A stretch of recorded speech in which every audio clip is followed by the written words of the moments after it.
अऊज़ुबिल्लाहि मिनश्शैतानिर्रजीम बिस्मिल्लाहिर्रहमानिर्रहीम। नॉली फैक्ट्री के मोअज़्ज़ज़ दोस्तों, अस्सलाम वालेकुम।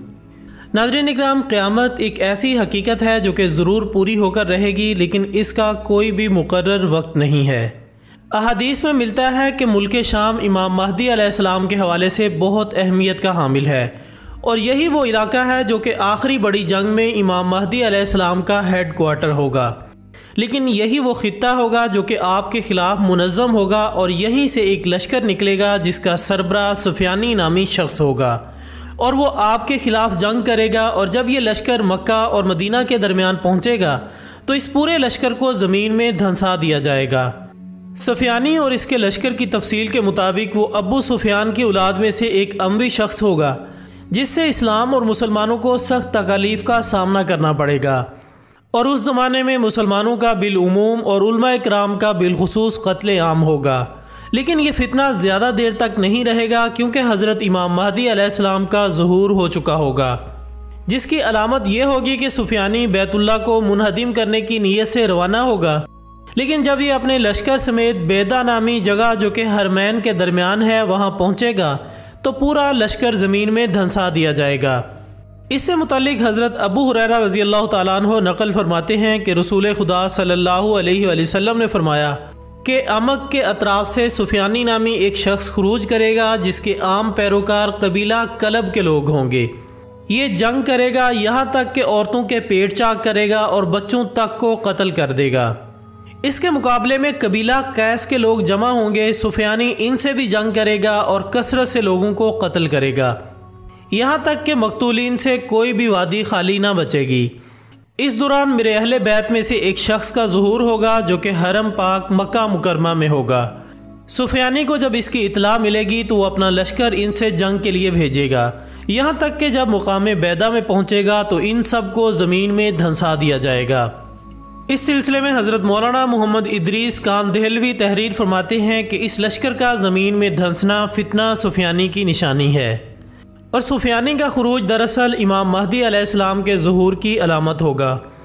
इससे मुतल्लिक बहुत सी अहादीस तवातर मानवी के साथ वारिद हुई हैं जिनमें मिलता है कि इस पूरे लश्कर में सिर्फ एक शख्स जिंदा बचेगा जो लोगों को आकर लश्कर के ज़मीन में धंस जाने की खबर देगा। चुनाचे हज़रत कान देहलवी तहरीर फरमाते हैं कि उन लोगों में से सिर्फ एक मुखबर जिंदा बचेगा। और सिर्फ यही नहीं कि हज़रत इमाम महदी अलैहिस्सलाम के ज़ुहूर से कबल सिर्फ सुफियानी का खुरूज होगा, बल्कि बहुत से और लोग भी खुरूज करेंगे। चुनाचे कुछ लोग मिस्र से खुरूज करेंगे, कुछ मगरबी जानिब से और कुछ जज़ीरतुल अरब से।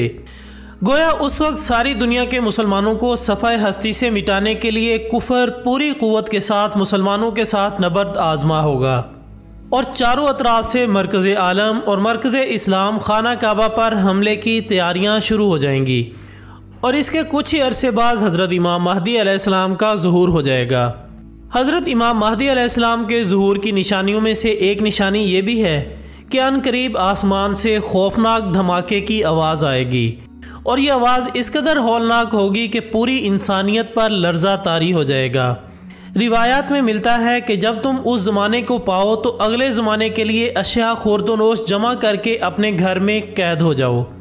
किताबुल फितन में खालिद बिन मदान से रिवायत है कि तुम मशरिक की तरफ आग का सुतून देखो तो खाने पीने की चीज़ें रख लेना क्योंकि वो कहत और भूख का साल होगा।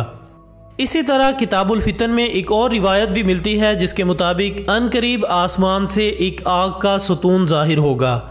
ये आग का सुतून मशरिक से निकलेगा और ये क़यामत की निशानियों में से एक अहम निशानी होगी जिसे तमाम ज़मीन वाले देखेंगे।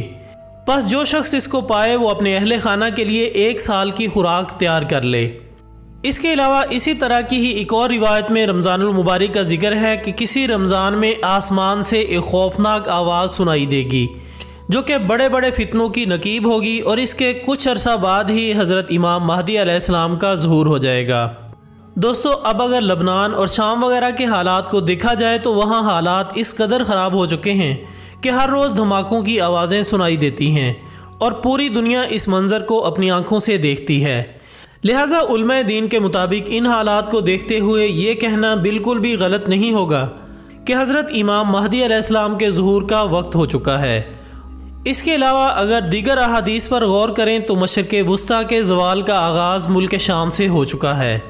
नाज़रीन, किताबुल फितन में मज़ीद दर्ज है कि आखिरी ज़माने में जब मुसलमान हर तरफ से मगलूब हो जाएंगे और मुसलसल जंगें होंगी और शाम में भी ईसाइयों की हुकूमत कायम हो जाएगी, सऊदी अरब, मिस्र, तुर्की भी बाकी नहीं रहेंगे, यानी हर जगह कुफ़ार के मुजालिम बढ़ जाएंगे, यहाँ तक कि उम्मत खुद भी आपसी खाना जंगी का शिकार रहेगी और अरब खलीजी ममालिक, सऊदी अरब वगैरह में भी मुसलमानों की बाकायदा पुरशौकत हुकूमत नहीं रहेगी।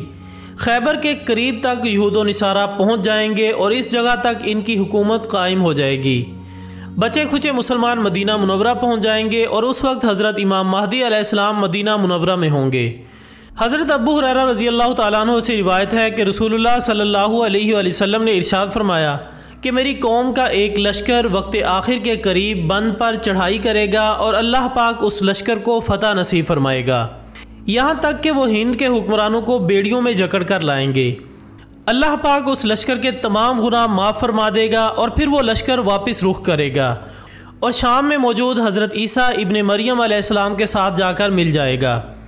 हज़रत अबू हुरैरा रज़ी अल्लाह तआला अन्हु ने फरमाया कि अगर मैं उस वक्त तक ज़िंदा रहा तो मैं अपना सब कुछ बेचकर उस लश्कर का हिस्सा बनूंगा और फिर जब अल्लाह ताला हमें फ़तह नसीब करेगा तो मैं अबू हुरैरा जहन्नुम की आग से आज़ाद कहलाऊंगा।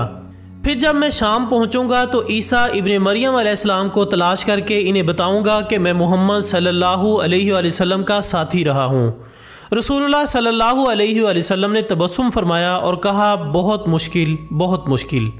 नाज़रीन, आने वाले अदवार बड़े ही पुरफितन नज़र आते हैं और इससे मुतालिक भी रसूलुल्लाह सल्लल्लाहु अलैहि वसल्लम ने फरमाया कि मेरी उम्मत में एक ऐसा दौर आएगा जिसमें फितने ऐसे तेज़ी से आएंगे जैसे तस्बीह टूट जाने से तस्बीह के दाने ज़मीन की तरफ आते हैं।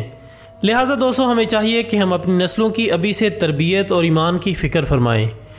मोबाइल के बेजा इस्तेमाल से, रात देर तक जागने, फ़ैशन और यहूदी अंदाज अपनाने से, नमाज़ों को तर्क करने से रोकें, वरना आजमाइश का मुकाबला इंतहाई दुश्वार होगा।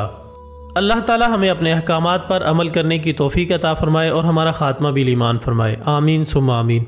इसी दुआ के साथ हमारी आज की इस वीडियो का इख्तिताम होता है। हम उम्मीद करते हैं कि आपको ये वीडियो ज़रूर पसंद आई होगी।